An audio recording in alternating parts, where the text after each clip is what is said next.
Les gars, il est temps de passer aux choses sérieuses. Alors, c'était déjà très sérieux avec Nico, mais là, on va parler d'une autre compétition. On va parler de la World Cup.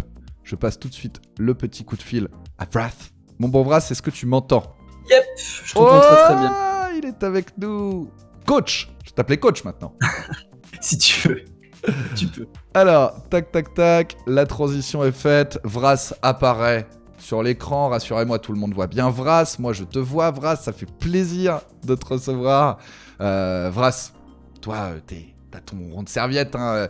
Ici, t'es déjà passé pas mal de fois dans l'émission. Mais voilà, c'est la première fois que je te reçois en tant que head coach de l'équipe de France. Et du coup, on va voir si t'es aussi libre et convaincant qu'avec ta casquette Angry Titans sur la tête.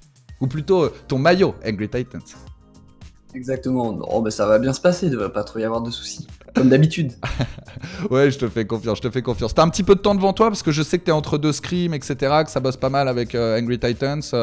Là, j'ai jusqu'à 20h max. Ok, bon, on va faire avec. Normalement, 45, ça devrait 45 le faire. minutes max. Ça devrait le faire. Alors, Wrath, après un premier tri, vous étiez encore 3 en course. Donc, le sortant Damon, qui est actuellement chez Dallas Fuel, Pipou, le coach de Samsung Morning Stars, et puis toi qui avais plus un statut d'outsider, parce que voilà, t'as une forte expérience d'analyste, t'as aussi une expérience de head coach, mais aujourd'hui ce qui est plus mis en avant c'est ton aspect analyste, hein. Tu manques peut-être un petit peu d'expérience par rapport aux autres sur le très très haut niveau comme numéro 1, mais voilà, t'as quand même été élu, Wrath, et tu mérites ta place en tant que coach. Alors avant de parler de ta vision du poste, de tes envies, de tes espoirs, moi je voudrais savoir déjà comment tu as appris la nouvelle et quelle a été ta réaction derrière.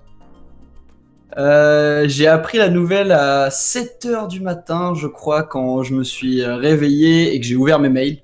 Parce que du coup, ils envoyaient des mails pour prévenir pour ça. Du coup, j'avais eu du mal à dormir pour X et Y raison. Et en fait, à 7h, j'ai quasiment pas dormi. Et du coup, j'ai reçu le mail. Et du coup, impossible de me rendormir derrière non plus à cause de tout ça. Parce que forcément, se mettre à cogiter sur 3500 trucs. Mais donc non, ça a été un bon réveil. Ça a été un bon boost au réveil, on va dire. Ça m'a mis la pêche pour la journée. Ah bah tu m'étonnes, ça t'a bien secoué, ça t'a bien bougé. Est-ce que quand même, avant que l'info ne sorte, tu sais, des fois pour amortir un peu la déception, on se dit bon, ouais, faut pas y croire, ça va pas être moi. Même si au fond, tu vois, on espère toujours. Est-ce que t'étais toi aussi dans cette démarche-là pour éviter d'être trop déçu? Oui, tu sais, moi c'est pareil, c'est comme dans mon taf où toutes les saisons passées avec mes équipes, je suis toujours très terre à terre, donc moi tant que le match est pas joué, il est pas joué, et j'essaie de relativiser par rapport à ça, et je vends jamais la peau de l'ours avant de l'avoir tué pour le coup. Et là c'était pareil, donc je me disais bah si je passe tant mieux, et si je passe pas c'est pas grave. Dans tous les cas, j'aurais été très content et j'aurais aimé apporter mon aide à l'équipe quoi qu'il en soit, et je pense que les deux autres candidats sont tout aussi légitimes que moi, ont une très bonne expérience, sont des personnes très compétentes pour le poste. Donc dans tous les cas, j'aurais été content. Mais bien sûr, bon, j'ai été très heureux que ce soit moi. Mais quoi qu'il en soit, participer à cette aventure World Cup est déjà pour moi un immense honneur. Donc bon, et en plus être head coach, là, c'est encore plus que ça. Donc non, j'y pensais pas trop, mais je suis très content d'avoir été élu, bien sûr. Est-ce que tu avais tâté un petit peu le terrain auprès de la communauté? Est-ce que tu avais essayé de sentir si il y avait plus de chances que ça passe ou pas du tout? Est-ce que tu avais eu des échos, des bruits de couloir aussi? Pas tant que ça, je dois avouer que je m'en suis pas tant préoccupé que ça. En fait, j'avais une petite idée en tête, je me doutais que la majorité, en tout cas d'une certaine partie de la communauté en T3, T3+, etc., avec qui j'avais beaucoup bossé et qui me connaissent assez bien depuis longtemps, allait plutôt voter pour moi. Et puis pour le reste, je savais pas du tout, donc au final, je me suis dit je vais laisser faire et puis je verrai bien. Et puis ça a été un peu, je pense que on n'a pas eu les résultats, les pourcentages ni quoi que ce soit, mais je pense que les résultats ont dû être extrêmement serrés. Et donc je sais pas trop. Et non, j'ai évité, encore une fois, j'ai évité de trop y penser, donc j'ai évité de trop plonger là-dedans et de savoir ok, est-ce que je suis devant, est-ce que je suis pas devant. Non, ça m'intéressait pas. En plus, j'avais beaucoup de boulot. Il y avait l'Atlantic Showdown qui venait de se terminer, on était en reconstruction de l'équipe. Enfin, il y avait beaucoup de choses qui me passaient par la tête et j'avais pas vraiment le loisir de m'intéresser à ça. Donc j'attendais les résultats avec impatience, mais je le prenais avec un certain détachement, on va dire. Ouais, pas le temps de souffler et à peine le temps de fermer l'œil tellement t'avais de choses en tête et de choses aussi à préparer, on l'imagine, avec Angry Titans. Est-ce que t'as eu des échanges depuis avec Damon ou Pipou? Est-ce qu'ils t'ont envoyé un petit mot? Alors, Damon, non. Pipou, oui, bien sûr, parce que son avis est très important pour moi. C'est quelqu'un d'extrêmement compétent qui a une grande expérience.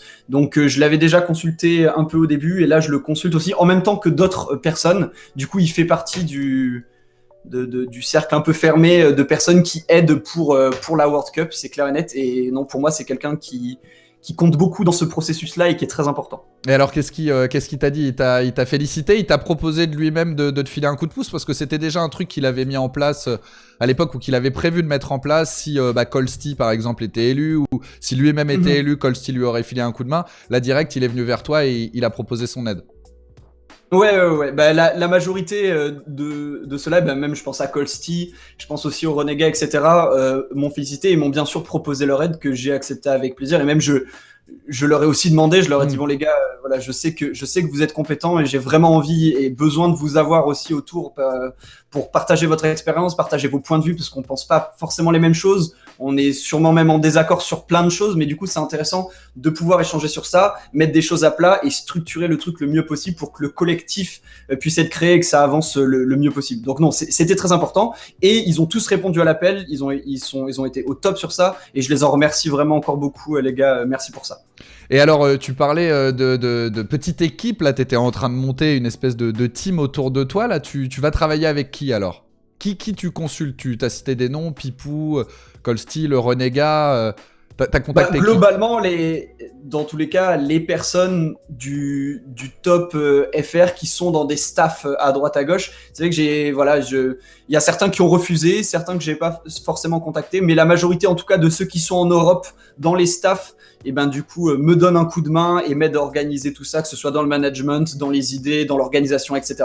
Donc oui, il y a ces noms-là, il y en a d'autres, mais voilà, c'est une petite équipe et ça tourne plutôt bien. Il faut pas trop de monde non plus, mais pour l'instant ça s'organise pas mal et ça, je pense que ça va bien se passer.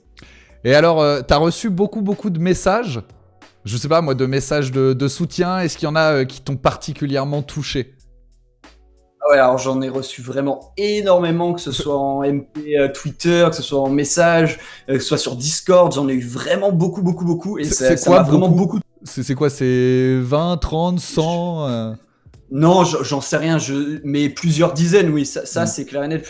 Toute plateforme confondue, oui, ça a été plusieurs dizaines, ça c'est clair et net. Et avec tout ce qu'il y a eu sur Twitter aussi, en plus, en commentaire, donc ça, vraiment, ça m'a énormément touché. Et les plus touchants, ça va être un peu banal ce que je vais dire, mais ça a été plutôt ceux de ma famille, vu que j'ai eu des commentaires de mon frère, de mes parents qui m'ont félicité, qui étaient très heureux pour moi, etc. Donc ça a beaucoup compté pour moi. De mes anciens coéquipiers aussi, que ce soit en tant que joueur ou quand j'étais coach, qui m'ont félicité, qui m'ont dit voilà, on croyait en toi, on croit toujours en toi, etc. Donc ça, il y a eu beaucoup de bons messages comme ça. Et puis après, j'ai eu aussi beaucoup de messages du top, hein, des joueurs, des coachs qui m'ont félicité. Ça m'a vraiment beaucoup touché. Mais bien sûr, la famille en premier, ça m'a fait énormément plaisir. As-tu eu un petit message de coach Féfé? Oui, bien sûr, Féfé qui m'a félicité. D'ailleurs, j'ai discuté avec lui aussi, notamment sur certaines petites choses sur l'organisation. Et pareil, son avis compte énormément. Ça a été un des premiers que j'ai contacté et à qui j'ai demandé du soutien ou des idées, de pouvoir communiquer avec lui. Bien sûr, lui, il est très pris avec Paris, donc c'est un peu compliqué. Mais en tout cas, il m'a apporté son soutien et ça m'a beaucoup touché. Alors, on imagine que là, ton quotidien va changer parce que t'as une double casquette. Hein, t'es donc assistant coach chez Angry Titans et maintenant head coach de l'équipe de France. Tu parlais un petit peu de ta réaction tout à l'heure, à la fois surpris, mais on imagine aussi forcément beaucoup de fierté.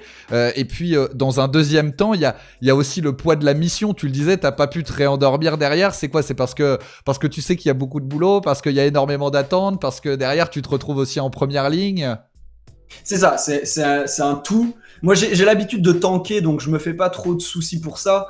Mais en effet, c'est tout ce qu'il y a autour. Et j'aime bien que les choses soient bien faites et soient bien organisées et que ce soit carré. J'ai pas envie que le public français, et je sais en plus qu'il est exigeant, et j'ai pas envie de les décevoir non plus. Donc, j'ai envie que l'équipe soit carrée, j'ai envie que le staff soit carré, j'ai envie que les attentes soient comblées aussi d'un point de vue des spectateurs et des gens qui regardent, j'ai envie que la hype soit importante. Donc voilà, l'important c'était tout ça, et donc forcément ça fait beaucoup d'infos parce que c'est énormément de choses à gérer, à planifier, pour tout, pour que ce soit pour les joueurs, les trails, l'organisation générale, tout ça, c'est beaucoup d'infos, donc forcément ça m'a fait cogiter énormément, et ça me fait toujours cogiter beaucoup. Maintenant ça s'est un peu calmé parce que quand on commence à structurer le tout, eh ben, on peut réussir après à respirer un peu quand on voit que ça commence à bien s'organiser. Mais oui, beaucoup de stress d'un coup, mais c'était du bon stress, tu vois, du stress positif qui me dit, bah voilà, ça me donne envie d'avancer et de faire tout ça. Donc ça, c'était une très très bonne chose.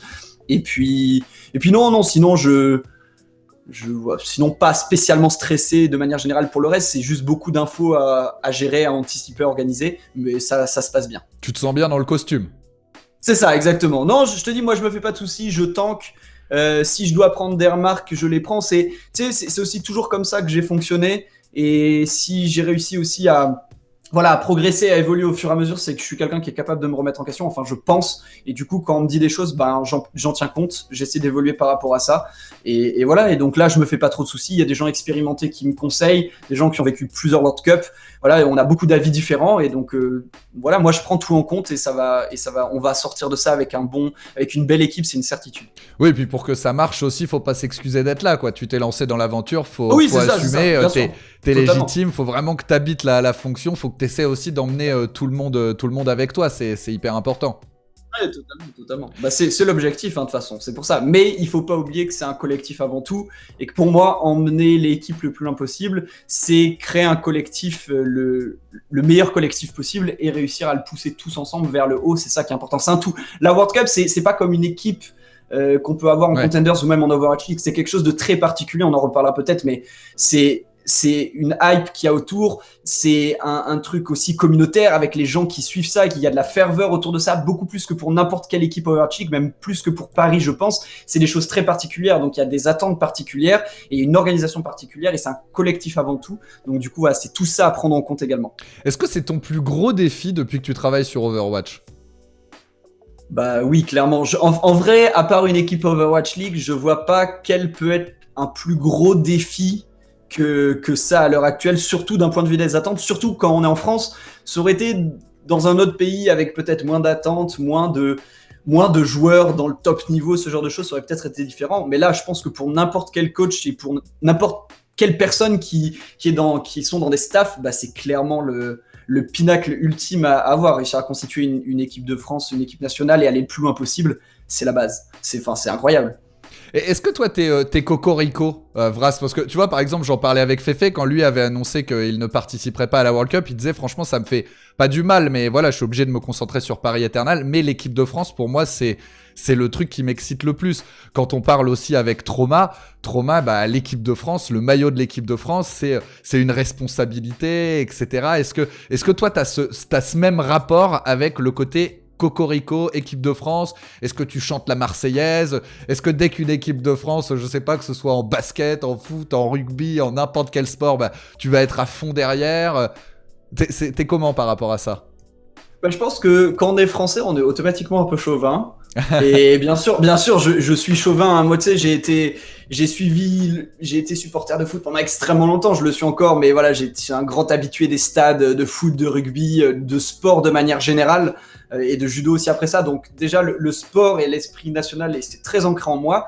Et après, bien sûr, dans l'e-sport, j'ai toujours soutenu quel que soit le jeu. Par exemple, je regarde aussi, c'est con, mais je vais regarder des compétitions de jeux que je ne suis d'habitude pas du tout. S'il y a des Français ou s'il y a une équipe de France qui y joue, bah, c'est clair et net. Donc, bien sûr, pour moi, c'était hyper important. Et c'est la raison pour laquelle, comme quand j'ai vu que les coachs que je souhaitais soutenir vraiment pour cette World Cup ne se présentaient pas, bah là, justement, un peu mon orgueil national et le truc de me dire, bah voilà, je me sentirais mal si j'y vais pas, si je me lance pas et si je fais pas ça pour le pays, parce que c'est un honneur, mais c'est aussi un devoir pour moi de devoir le faire. Et je pense que c'est hyper important. Et je pense que toutes les personnes qui se sont présentées de façon staff et joueurs, peu importe, c'est aussi qu'ils ont ça en eux et qu'ils veulent représenter l'équipe de France.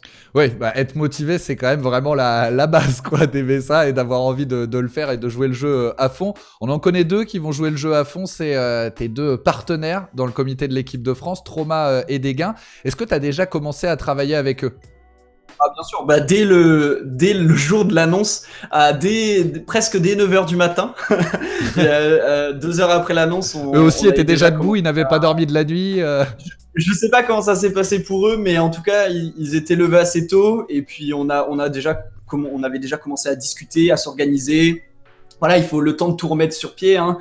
Des discords, de l'organisation, des contacts, des discussions, c'est beaucoup, beaucoup de choses à prendre en compte. Donc on se rend pas forcément compte, mais il y a beaucoup, beaucoup, beaucoup de choses à faire. Et là, bah oui, ça a commencé dès le premier jour. Donc oui, on bosse activement tous les jours pour ça. Et alors, est-ce que tu as déjà contacté des joueurs? Ne serait-ce que pour te présenter, tâter un petit peu le terrain auprès d'eux? Bien sûr. Tous. C'est-à-dire, quand tu dis tous, c'est tous les joueurs Overwatch League, les joueurs Contenders, même certains joueurs peut-être de la scène T3 ou... Tous les joueurs qui participeront au try-out de l'équipe de France, je les ai contactés personnellement, je leur ai envoyé un message, discuté avec eux, et donc voilà, c'était important pour moi de le faire, pour avoir leur réaction, leur ressenti, voir ce qu'ils avaient aussi à me dire vis-à-vis de tout ça. Donc non, j'ai pris ça très à cœur, et c'est moi qui ai fait tout ça personnellement, de contacter tous ces joueurs-là. Et puis non, c'était ce qu'il fallait faire, je pense, et je suis très content de l'avoir fait. Ça fait combien de contacts en tout, à peu près? Ça en fait quelques-uns, Zaro. Ça en fait quelques-uns. Non, en fait, je te dis ça parce que dans tous les cas, je vais rien pouvoir dire vis-à-vis de ça parce que il y a les annonces officielles qui. C'est pas que je souhaite pas communiquer vis-à-vis de ça parce que tu sais que moi j'adore communiquer vis-à-vis de ça et en plus je l'ai dit quand j'ai candidaté que la communication serait hyper importante. Mais c'est pour ça je vous le dis et pour toutes les personnes dans le chat, les annonces officielles vont arriver là incessamment sous peu. Donc vous saurez tout. Vous saurez tout très très vite. Quand tu dis annonce officielle, c'est comment vont se passer les trials, quels sont les joueurs qui ont été sélectionnés, est-ce que vous allez mettre en place aussi dans la communication pour assurer une forme de transparence qui n'était pas présente, on va dire, la saison dernière? Il y aura de la communication. Voilà, je te dis, Zaro, il y aura il est avare. Ben, bien sûr, parce que je sais, tu sais pourquoi aussi, parce que je sais que Trauma bosse énormément sur ça. C'est aussi, lui, ce qu'il adore faire avec justement le labo, avec le 6, etc. Il adore mettre ça en place et que la communication soit bonne et qu'il puisse mettre de la hype autour de ça, etc. Donc sur ça, je lui fais entièrement confiance. Il est en train de mettre tout ça en place. Ça va arriver incessamment sous peu. Et voilà, donc checker les Twitter prochainement avec le 6, etc. Parce que ça va arriver là, vraiment dans les... Je pense 1 ou 2 jours qui arrivent, il y aura toutes les infos. D'accord, donc d'ici... Prenez votre mal en patience, ça va arriver. D'ici 48 heures, notre patience sera récompensée. Donc tu disais que tu avais contacté les joueurs. Là, dans l'interview, Nico nous disait tout à l'heure qu'il ne ferait pas la Coupe du Monde, qu'il en avait discuté avec toi. Unco, a priori, ne la fera pas non plus. Tu as discuté avec eux? Oui, j'ai discuté un petit peu avec... Alors, Unco, pas spécialement, c'est un des rares avec lequel j'ai pas spécialement discuté parce qu'il avait déjà fait une annonce publique le 1er juin en disant que dans tous les cas, il ne participerait pas à la World Cup. Et c'est vrai que comme j'ai eu beaucoup de personnes à contacter, eh ben, c'est pas la personne que j'ai contactée en premier lieu, ça c'est une certitude. Après, avec Nico, oui, on a un peu discuté. Je comprends totalement qu'il ne souhaite pas participer à la World Cup, c'est son choix, je l'accepte totalement. Mais dans tous les cas, hormis ces joueurs-là, sachez que de toute façon, toutes les autres personnes que j'ai contactées ont répondu par la positive, étaient très contents. Il y en a certains qui étaient vraiment hypés de fou, qui étaient ultra motivés. Donc non, il y a beaucoup de joueurs qui sont vraiment à fond, qui veulent montrer et de quoi ils sont capables et qui ont envie de représenter aussi la nation via cet événement. Donc non, j'ai été vraiment très agréablement surpris par vraiment tous les joueurs qui ont répondu par la positive et avec une motivation incroyable. Trauma disait dans le chat que vous étiez encore en attente de la réponse d'un joueur. C'est quoi, il hésite ou il est trop occupé pour répondre ou il a oublié qu'il y avait les phases de trial pour la World Cup? Comment ça se passe? Ah ouais, on attend une dernière réponse, une dernière confirmation, voilà, si tu préfères, parce qu'en effet, on a demandé, on attendait les confirmations de certains joueurs, maintenant on les a toutes, et en effet, il y a juste une dernière confirmation qui manque, donc bah voilà, ça devrait arriver normalement incessamment sous peu aussi, et voilà, il y aura les annonces juste après. Mais oui, voilà, c'était peut-être un peu d'hésitation, et puis le temps de la réflexion, tu sais, c'est normal, il y a des joueurs qui ont besoin d'un temps de réflexion aussi sur ça, donc je les comprends totalement, tout le monde m'a pas répondu du tac au tac, ah oui... Absolument, j'adorerais participer. Il y en a qui voulaient, qui étaient contents, mais qui ont besoin d'un temps de réflexion, ce que je comprends totalement. Et donc, ce joueur en fait partie, et je pense que bientôt on aura l'info et ça va boucler tout ça. Il est en Overwatch League, ce joueur? J'imagine que tu vas pas donner son nom, mais tu peux au moins nous dire s'il est en Overwatch League. C'est un joueur en Overwatch League, mais je n'en dirai pas plus. Ouais, donc c'est certainement... Peut-être AKM, peut-être. Quoique je sais qu'il est quand même Je attaché ne à dirai l'équipe rien. de France, mais tu ne diras rien, mais Je ne dirai rien. ton visage, ton Ouais, visage nous dit quand même des choses. Non mais on va voir, tu l'as dit, 48 heures pour avoir les réponses à pas mal de questions qu'on se pose. Alors t'as jusqu'au 14 juillet pour sélectionner ton équipe, donc faudra que tu fasses une liste de 12 joueurs et ensuite que tu la réduises à 7. Alors comment tu vas pratiquer? Va y avoir des trials, tu le disais, il y a une liste réduite quand même, on fait pas un truc comme l'an dernier où à partir du moment où vous êtes 4K+, vous pouvez vous inscrire.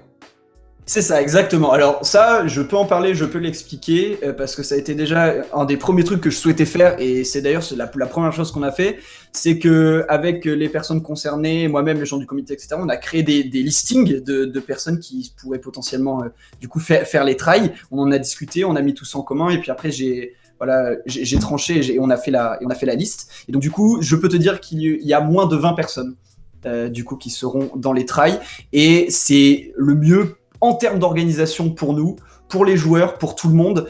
Certes, ça exclut peut-être des gens du T3 ou des personnes qui, voilà, des jeunes pépites qui seraient en cours d'évolution, mais pour l'organisation globale, et vu comment ça s'était passé l'année dernière, c'était une obligation cette année pour le bien-être des joueurs, du comité, de l'organisation globale, de faire comme ça. Et on est très content d'avoir réussi à faire ça. C'est aussi un moyen d'être plus efficace, de faire une espèce de présélection. Ça évite de se disperser dans tous les sens. C'est ça, exactement. Parce que c'est une course contre la montre, là, en fait, la préparation aussi. Totalement. D'une, c'est une course contre la montre. De deux, il y a des facteurs, des gens qui sont en compétition à l'heure actuelle et qui vont l'être quasiment jusqu'à fin août, que ce soit pour les Contenders, que ce soit pour l'Overwatch League. On a des contraintes de temps, de joueurs, de beaucoup de choses, et donc du coup forcément c'était le mieux pour nous et pour les joueurs de faire comme ça. Et c'est clair et net que je pense que pour voir ce qu'on a envie de voir chez certains joueurs, ce sera beaucoup mieux. Ça va nous laisser aussi un peu plus de temps et un peu plus de liberté, savoir si certains joueurs ont une bonne synergie avec les autres, comment se passe leur communication, etc. Donc ça, c'est très important. Et d'ailleurs, je peux rajouter aussi qu'en plus de ça, je souhaite faire des entretiens individuels avec les joueurs. Je sais pas si ça avait été fait les années précédentes, mais je pense que des entretiens individuels, c'est des choses qui sont hyper importantes pour voir l'envie des joueurs, voir comment ils fonctionnent, voir leur mentalité, voir beaucoup de choses qu'on peut aussi déduire d'entretiens individuels, comme pour un job quelconque. Ouais, un entretien de motivation. Pour moi, quoi. Exactement. Et pour moi, c'est hyper important dans les décisions finales de faire ce genre d'entretien individuel. Ça, ce genre d'entretien, c'est un truc que tu vas faire seul à seul, en tête à tête avec les joueurs, ou tu seras accompagné aussi du reste du comité ou d'autres personnes qui pourront donner un avis extérieur? Non, ça, je souhaite le faire seul. À la limite, j'enregistrerai si jamais je veux en discuter après avec le comité ou quoi que ce soit. Mais il n'y a rien de tel qu'un face-à-face avec une personne pour voir vraiment ce qu'elle a à dire. Aussi qu'elle parle des fois, je sais pas, plus libérée, sans crainte. J'en sais rien. Je sais pas trop comment peuvent réagir certaines personnes. Mais avoir 3-4 personnes qui écoutent, des fois, t'as pas le même discours que quand tu parles seul à seul sur certaines choses. Donc non, l'objectif, c'est de faire en tête à tête. Aussi d'apprendre à connaître les joueurs, qui puissent... en apprendre autant de moi que moi je vais en apprendre d'eux, et du coup leur poser les bonnes questions et puis voir comment ils vont répondre à tout ça. J'en connais 2-3 qui vont devoir investir dans une webcam pour que tu puisses voir un petit peu leur réaction. Tu le disais, tu as besoin que les joueurs apprennent à te connaître, tu as besoin aussi toi d'apprendre à les connaître, tout simplement parce que à défaut de Damon et Pipou qui eux ont déjà bossé avec pas mal de joueurs du top niveau, donc Sen T1 ou T2. Toi, c'est pas forcément ton cas en ce qui concerne les Français, j'entends. Est-ce que selon toi, c'est une force, le fait de ne pas forcément connaître en profondeur ces joueurs de l'équipe de France, ou c'est une liberté, il y a pas de préjugés ni rien? Moi, je pense que c'est un aspect très positif pour plein de choses. Justement, j'ai pas d'a priori vis-à-vis des joueurs. J'espère qu'ils n'en ont pas vis-à-vis de moi non plus. Et donc, du coup, ça permet d'avoir un avis assez neutre et justement très objectif sur tout ça. Après, je dis pas que ne pas connaître les joueurs est forcément la meilleure chose. C'est pour ça aussi que j'essaie de m'entourer de personnes qui connaissent bien cette scène, qui ont bossé avec la majorité des joueurs, qui peuvent me donner des avis, des informations, des petits tips sur certaines choses. Ça, c'est très important. Mais moi, oui, je suis très heureux de pas avoir d'a priori sur tout ça. Le seul, au final, que je connais vraiment, vraiment bien. Maintenant, c'est Plouk, vu que je bosse avec lui, vu que je bosse avec lui tous les jours et que je sais que tu le reçois tout à l'heure. Mais oui, sinon, à part ça, non, moi, je trouve que c'est une très bonne chose. Et alors, quand tu poses des questions à propos des joueurs, est-ce que c'est plus des questions orientées in-game ou c'est plus des questions par rapport, tu sais, à leur comportement, leur sérieux, leur application, leur capacité d'écoute, de recevoir les critiques, etc. C'est plus tout ce qui est comportement, on va dire, hors game. De quoi pour tout ce qui est... Quand tu te renseignes. Ah, oh, c'est surtout, c'est en vrai, c'est très global comme information parce que justement, comme il y en a beaucoup que je connais pas spécialement et en profondeur, et bah du coup, c'est bien pour moi de connaître leur flexibilité. Est-ce qu'ils sont bons sur tel ou tel perso, comment est-ce qu'ils sont en effet hors game, comment est-ce qu'ils sont voilà, dans la vie de tous les jours, in game, est-ce qu'ils communiquent beaucoup, est-ce qu'ils sont capables de lead, voilà, beaucoup d'informations très diverses, mais que ce soit sur les aspects in game ou les aspects à l'extérieur de la game. De toute façon, c'est un tout. Hein. Il faut voir ça exactement comme dans le sport. Quand Didier Deschamps constitue l'équipe de France, eh ben c'est un tout qui prend en compte. C'est pas uniquement le niveau individuel, c'est pas uniquement le niveau d'équipe ou bien l'aspect motivation ou quoi que ce soit. C'est vraiment un ensemble. Et ben là, c'est exactement pareil à prendre en compte dans Overwatch. Mais c'est ça, il fait ça pour le bien du groupe, du collectif, etc. C'est vraiment ce qui prime. Alors, est-ce qu'il y a des postes, Vras, où tu le dis, ça va pas être simple de trancher là. Tu nous parlais d'une vingtaine de joueurs, voilà, qui étaient présélectionnés. Est-ce qu'il y a des rôles où tu dis, là, va vraiment y avoir bagarre? Oui, forcément, par rapport à... Il y a certains rôles... globalement, je pense en DPS, ça va être assez compliqué, mais pas uniquement parce qu'il y a beaucoup de... Pas parce uniquement parce qu'il y a beaucoup de monde, mais aussi parce que on sait pas trop comment va être la méta. C'est ça, ouais. Et que des DPS, il y en a beaucoup. Et que des DPS, il y a des flex, il y a des moins flex, il y a un peu des spécialistes, il y a des gens qui jouent un peu des choses atypiques. Donc clairement, il y a beaucoup de DPS, il y a beaucoup de choses qui peuvent varier dans la méta, et aussi quelque chose dont on n'a pas parlé, mais on entend beaucoup de bruit de couloir de Blizzard qui va peut-être instaurer de la 2-2-2. J'allais te poser la question si vous aviez un peu plus d'informations, parce que vous allez avoir un mois pour sélectionner les joueurs. Et même si on ne connaît pas la méta d'ici là, savoir que la 2-2-2 par exemple sera lock ou pas, ça fait quand même partie des éléments sur lesquels il faut les avoir faut en tenir compte, quoi. Oui, totalement. Écoute, nous, on n'en sait rien, il n'y a aucune information officielle qui est sortie, donc et de toute façon, voilà, personne ne le sait à l'heure actuelle, c'est uniquement Blizzard qui va décider si oui ou non ils vont le mettre en place. On verra bien, je pense, avec ils avaient dit il y a longtemps qu'ils espéraient le faire pour le Stage 4 d'Overwatch League, il y avait eu des bruits de couloir pour ça. Est-ce qu'ils vont le mettre en place pour ça, pour la World Cup, pour les Contenders? On ne sait pas trop, mais de toute façon, s'ils doivent nous tenir informés pour le Stage 4 Overwatch League, ça devrait pas dans pas trop longtemps. Mais on ne sait pas. Franchement, là, pour l'instant, c'est dur à dire de ce point de vue-là. Donc, position DPS, a priori, la plus difficile à trancher, quoi. Ouais, parce qu'il y a beaucoup de choses qui sont à prendre en compte. Est-ce que la GOAT sera du coup toujours méta d'ici à la BlizzCon, si ça reste tel quel, donc du coup ce serait plus des Zarya et des Brigitte. Est-ce que ça va changer sur de la 2-2-2, mais dans ce cas-là, est-ce qu'on va avoir de la bunker, donc plus des gens qui savent jouer Torb, Mei. Et oui, mais il faut s'y préparer aussi, parce que actuellement c'est des compos qui sont très fortes et c'est des compos de 2-2, donc on ne sait pas si ça bouge, ou même si la méta, même s'il n'y a pas de 2-2-2, si ça s'oriente sur ça, on verrait de la Widow, de la Mei, du Torb, ce genre de choses. Si on repart sur de la dive, est-ce qu'on pourrait avoir du Genji Sombra? Donc, tu vois, il y a il y a une énorme flexibilité en termes de DPS qui est possible d'avoir, et donc forcément pour ces postes-là, ça va être très compliqué. Ouais, puis c'est une galère quand tu connais pas les règles du jeu de pouvoir se préparer au mieux. Alors, t'inquiète pas, hein, Vras, je vais pas essayer de te faire cracher le set que t'as en tête là tout de suite maintenant, mais à quoi tu seras très attentif au moment de composer ton équipe? Forcément, c'est beaucoup de points. C'est la complémentarité, c'est-à-dire quel joueur est compatible avec tel joueur. Est-ce que ça fonctionne entre eux? Est-ce que ça matche bien au niveau de la synergie, de la compréhension, de la com? Est-ce qu'on n'a pas deux personnes qui communiquent trop, qui essayent de lead? Est-ce que c'est pas bon à ce niveau-là? Donc au niveau de la cohésion d'équipe, il y a beaucoup de choses à prendre en compte, comme synergie, etc., au niveau des compositions aussi. Et en plus de ça, bien entendu, le niveau individuel, c'est bien sûr une énorme partie de tout ça, parce que un joueur qui va pop-off énormément, forcément il a beaucoup plus de chances d'être pris à ce niveau-là. Et après, ça va être aussi sur d'autres choses, sur la flexibilité, l'adaptation rapide ou non. Est-ce qu'on a affaire à un spécialiste et même s'il est très bon, si ça change un jour ou l'autre de méta, est-ce qu'il va pouvoir réussir à s'adapter? Donc c'est beaucoup de choses sur ça.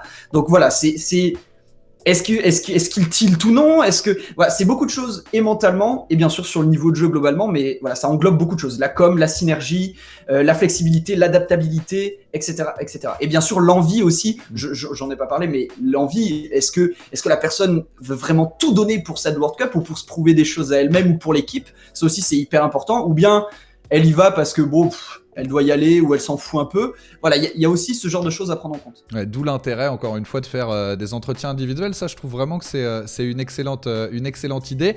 Petite question pour revenir par rapport au trial. Qu'est-ce qui va être le plus problématique sur ces trials? Est-ce que c'est pas aussi le décalage horaire, par exemple, entre les joueurs Overwatch League qui sont aux États-Unis, ceux qui sont en Europe, la différence de ping, les emplois du temps des uns et des autres? Comment vous allez jongler avec ça? Et voilà, t'as tout dit, j'ai envie de te dire. C'est clair net, et je pense que l'année dernière, ça devait être à peu près pareil. Et encore, il y avait beaucoup moins de joueurs en Overwatch League, donc la question se posait moins. Cette année, même s'il y en a qui participent pas, il y a quand même beaucoup de joueurs en Overwatch League. Et forcément, ça va être un vrai casse-tête, il va falloir s'organiser. Donc, aussi pour ça, je tiens vraiment à remercier Squall qui va m'aider aussi là-dedans, parce que pour le coup, en termes de management, d'emploi du temps, de tout ce genre de choses, il est vraiment très calé, et donc du coup, il va vraiment m'aider à mettre ça en place, et je l'en remercie vraiment énormément. Donc merci bro pour tout ça. Et ouais, ça va être clairement une grosse partie, parce que oui, il faut organiser des tries avec des joueurs NA, avec des joueurs qui ont une saison Overwatch League, avec des joueurs qui ont une saison Contenders. Comment est-ce qu'on va matcher tout ça? Il y a certains joueurs Overwatch League qui clairement ont vraiment pas du tout le temps de pouvoir s'investir énormément là-dedans, et je peux comprendre ça aussi. Donc voilà, ça va être... Il y en aura qui seront dispensés? Non. Tout le monde participera au moins à une session de trial. Oui. Quel que soit le ping, la fatigue, l'emploi du temps, il y a un moment, faut que ça fait partie aussi des éléments qui montrent que le mec est réellement motivé ou pas, quoi. Oui, totalement.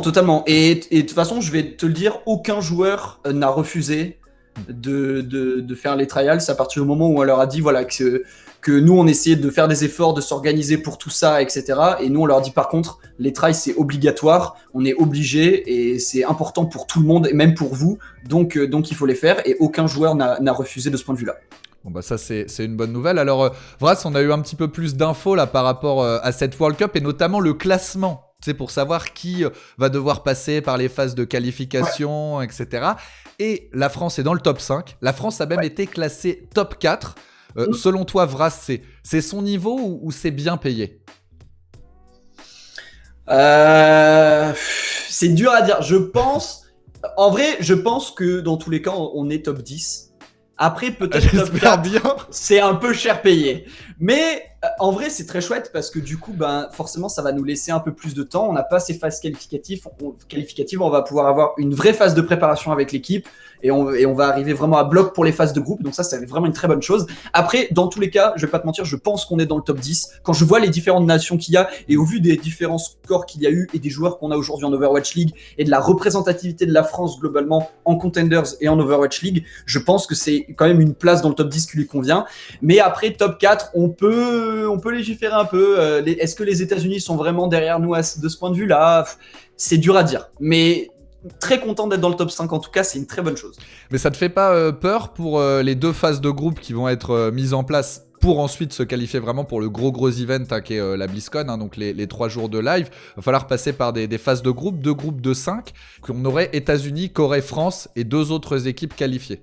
Ça fait un gros groupe, si c'est ça. Ouais, c'est un très gros groupe. C'est une bonne chose de rencontrer dès les phases de groupe, de se confronter à la Corée, aux États-Unis, sachant qu'il faudra faire minimum top 3 pour faire partie du 6 final qui accédera derrière à la fameuse scène, etc., à la BlizzCon. Alors, c'est une bonne chose dans le sens où si l'équipe arrive à passer au-delà de ça, arrive justement à faire ce fameux top 3, c'est une très bonne chose pour la suite, parce que ça veut dire que t'es lancé, t'as affronté peut-être les pires équipes que tu puisses affronter, Corée et États-Unis, on va dire sur le papier, c'est quand même les deux, quasiment des 2 équipes les plus grosses, même si bien entendu, aucune équipe n'est imprenable, qu'on soit clair et net là-dessus. Et je pense qu'avec une équipe bien préparée, en forme le jour J, elle peut battre n'importe quelle autre équipe. Pas de problème avec ça. Mais c'est vrai que c'est 2 gros morceaux et il va pas falloir faire d'erreur à ce niveau-là. Et c'est clair et net qu'il faut bien performer et voir quelles vont être les 2 autres équipes du coup du top. Même si, à mon avis, il y a de fortes chances que ce soit des équipes du top 10, du top 5-10, on va dire. Parce que quand je vois les noms qu'il y a, je vois là, il y a la Finlande, il y a ce genre d'équipe-là. Il me semble l'Australie, Finlande, Suède, Australie, la Suède, etc. Ouais. Voilà, tous les pays scandinaves aussi qui ont de la qualité. Ouais. Exactement. Donc dans tous les cas, c'est clair et net que ce top 10, de toute façon, on va pas passer par des phases qualificatives où on peut rencontrer des équipes un peu moins fortes. Je veux pas donner de nom d'équipes nationales qui sont plus ou moins fortes, mais j'en sais rien, je sais pas, la Bulgarie ou ce genre de choses, il n'y a pas forcément de top player ou de top équipe, et on n'a pas cette joie-là ou de se dire, ok, on peut sortir premier de phase de qualif, etc. Là, on n'a pas ce loisir-là, on va être dans le dur direct. Du coup, par chance, on peut avoir une phase de préparation plus importante pour se préparer sur ça. Et si on connaît déjà les équipes qu'on va affronter, ça nous aide de ce point de vue-là. Par contre, dans tous les cas, ça va être difficile. Et deuxième chose qui peut peut-être être problématique, c'est que du coup, on va peut-être ne pas pouvoir s'entraîner contre la Corée et les États-Unis. Enfin, du moins, je ne sais pas trop comment ça va se passer, mais du moins, plus on va se rapprocher de la BlizzCon et de l'événement, et moins on va pouvoir s'entraîner contre les États-Unis et la Corée, parce qu'on va certainement pas vouloir s'affronter, vu qu'on va s'affronter en phase de poule très très proche derrière. Donc c'est ça aussi à prendre en compte. Perdre potentiellement des entraînements contre des grosses équipes comme ça peut être un problème. Donc voilà, il y a du pour et du contre d'avoir 2 grosses têtes de série dans son groupe. Ouais, on pourra toujours après aller chercher le Canada, peut-être la Chine ou alors même le Royaume-Uni qui seront normalement dans l'autre groupe et qui accepteront peut-être de faire des scrims. Mais ce qui est aussi problématique, alors je précise parce que c'est vrai que Trauma le dit, il faudra faire top 3. Voilà, top 3 de ce groupe de 5 pour ensuite accéder à la fameuse BlizzCon.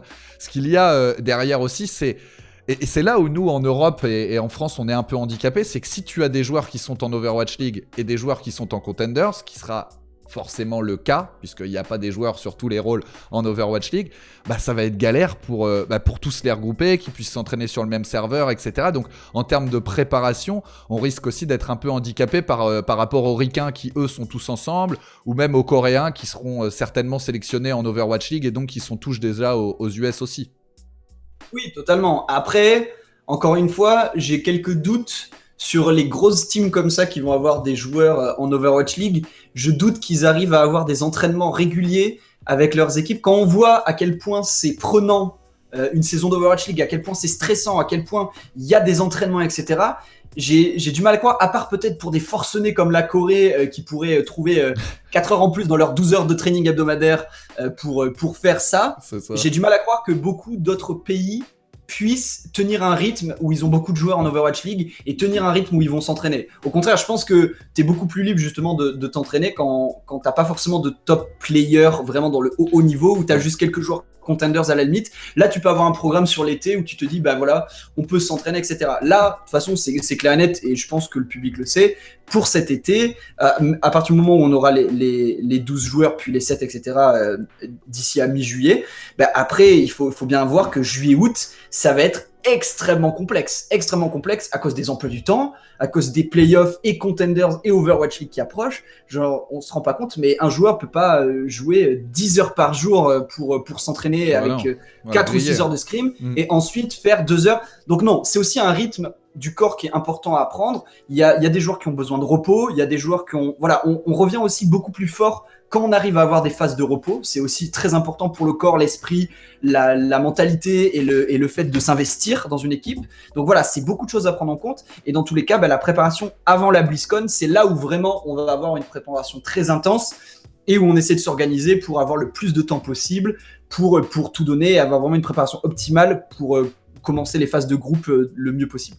Oui, on le rappelle, on aura normalement l'Overwatch League qui va se terminer au mois de septembre, fin septembre. Pour les Contenders, on aura forcément une équipe européenne. Peut-être qu'il y aura aussi des Français dedans qui seront sélectionnés pour la World Cup derrière, qui voudront participer au Gauntlet. Ça, ce sera au mois d'octobre. Donc, ça va réduire. Il y aura certainement de toute façon un gros mois de préparation peut-être entre...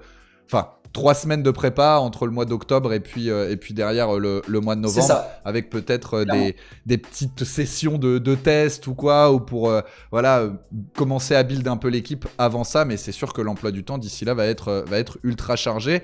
Alors, Vraz, on arrive sur la fin. Je voulais te demander, toi, comment tu vas t'organiser avec ta double casquette de coach équipe de France et assistant coach chez Angry Titans, parce que tu as aussi pris du galon chez Angry Titans. Tu n'es plus uniquement analyste aujourd'hui, tu es passé vraiment assistant coach. Comment tu fais au quotidien? Parce que en plus, toi, tu as un autre boulot à côté, donc c'est un peu la folie, quoi. Ouais, j'ai des grosses semaines, je vais pas te le cacher, mais ça va, comme je te dis, moi je tank assez bien, il n'y a pas de souci, tant que j'arrive à dormir mes heures, c'est ok. Mais en fait, on a un fonctionnement au final qui fonctionne assez bien. En gros, je prépare beaucoup de choses en amont avec notre coach Ilka, c'est-à-dire qu'on se fait souvent des réunions le matin, ou en fin de matinée, on va dire, on se fait souvent des réunions quand on a des choses à faire avant les reviews, à préparer, etc. Et souvent, lui, du coup, pendant les reviews, c'est lui qui va beaucoup parler et dire tout ce qu'on a mis en place en amont, lui et moi, tout ce qu'on a réussi à organiser. Et puis derrière, on a nos blocs de scrim. Et puis souvent, à la suite des blocs de scrim, et une fois que j'ai terminé, tout ce que j'ai à faire, stat review, si j'ai des reviews individuelles ou ce genre de choses, et après, sur la soirée, souvent, j'essaie de m'occuper de la World Cup. Donc voilà, là, sur tous les derniers jours, ça s'est passé comme ça. Généralement, de 22-23 heures, ou plutôt de 23 heures à 3 heures du mat, je m'occupais de la World Cup. J'allais me coucher, et puis le lendemain, je me levais vers 9-10 heures, et du coup, vers 10-11 heures, j'avais review avec Ilka. Et puis ensuite, début d'après-midi, review collective, scrim, et puis fin de scrim, analyse review, et puis à nouveau World Cup, etc. Et au milieu, je cale mes heures de taf comme je peux. Ouais, on le voit. J'ai dû en annuler beaucoup. Heureusement, pour le coup, j'ai un taf qui me permet d'annuler un peu comme je veux, et j'ai un emploi du temps très flexible. Donc, j'essaie de caler des heures où je peux, quand je peux, on va dire. Mais tiens, tu parles de ça, par exemple, tu as été obligé d'annuler des heures de ton travail qui est donc celui qui te nourrit en partie. Moi, je me demandais quand même s'investir pour la World Cup, qui plus est avec l'équipe de France, toutes les attentes, tout ça, tout le boulot qu'il y a derrière. C'est bénévole ou pas? Est-ce que Blizzard vous rémunère pour ce taf? J'en sais rien. Moi, ce que je sais, c'est que c'est beaucoup d'investissements individuels, bénévoles, de ce genre de choses. Mais dans tous les cas, moi, pour l'instant, j'ai eu aucune info de ce point de vue-là. Et pour l'instant, en tout cas, j'ai rien signé, on m'a rien dit, ni rien du tout. Donc pour l'instant, l'état actuel des choses, c'est tel quel. Moi, dans tous les cas, je le fais avec plaisir. Tu le fais pas pour la passion avec 2 S en dollars. Ouais, voilà, exactement. Là, tu sais, vu le temps que je passe sur Overwatch depuis 2 ans sans toucher un seul centime, je peux te dire que la passion avec des dollars, elle est pas là du tout, quoi. Donc non, en vrai, l'objectif, moi, j'aimerais bien à terme réussir à monnayer ça et réussir à en vivre, parce que bien sûr, moi, ça fait 2 ans d'abnégation totale sur ça, à passer des dizaines d'heures par semaine. C'est vraiment parti de tout en bas en plus, toi. C'est ça, parti de tout en bas et donner des heures et des heures et des heures. C'est vraiment, on compte ça en milliers, si ce n'est dizaines de milliers d'heures sur 3-4 ans, et sans jamais vraiment toucher un centime, ou du moins sans jamais réussir à en vivre. Donc c'est des choses, voilà, que les gens, il faut se rendre compte aussi, c'est si vous souhaitez vous investir dans l'e-sport, essayer de percer ou bien justement partir de tout en bas et réussir à monter, c'est des sacrifices énormes. Et oui, on n'a pas de contrat, on n'a pas forcément d'argent, c'est plus de la survie que la vie est belle, c'est très précaire. Mais voilà, on le fait parce que c'est notre passion, parce qu'on a envie de tout donner pour les équipes qu'on a, parce de voir les joueurs performer, progresser, s'améliorer, pouvoir justement être coach d'une équipe nationale, c'est des choses incroyables. Et donc bien sûr, on a envie de tout donner pour ça, mais c'est très difficile et il faut que les gens se rendent compte que c'est vraiment des sacrifices énormes. Bon Horace, je vais te remercier alors d'avoir pris le temps de passer sur ma chaîne. J'espère que ça te fait une petite coupure, une petite pause, que tu as pu souffler quand même un petit peu avant de réattaquer, et puis que tu vas pas nous faire un burn-out d'ici la fin de la saison Contenders, ou même d'ici la BlizzCon, où on te retrouvera comme coach de l'équipe de France. Bon, puis t'es pas sans repasser dans l'émission, de toute façon, il va s'en passer des d'ici le mois de novembre. Oui. Et alors, il s'en passera plein, j'en suis persuadé.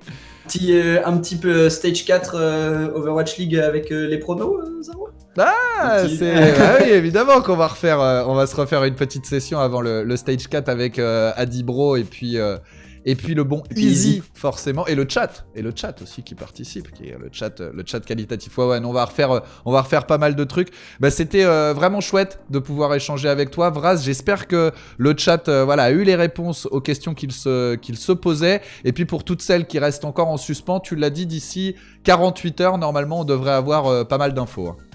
Yep, bah là je vois déjà sur le Twitter du 6, il y a déjà un premier tweet qui est parti. Donc déjà pour vous donner une petite info, juste pour vous dire voilà que la phase de test a démarré. Donc voilà, les premières infos sont en train d'arriver, c'est pour ça, c'est juste ce que je disais. Eh bien écoute, on a hâte. Vras, je te laisse aller t'entraîner avec Angry Titans. Ouais, merci. Merci encore mon bro, et puis merci à toi. Encore toutes mes félicitations pour ton élection. Et le plus dur commence. Alors bon courage. Exactement. Bon courage, merci beaucoup et bon courage pour la suite de l'émission. Ciao tout le monde, ciao le chat, ciao Zaro, à la prochaine. Ciao Vras.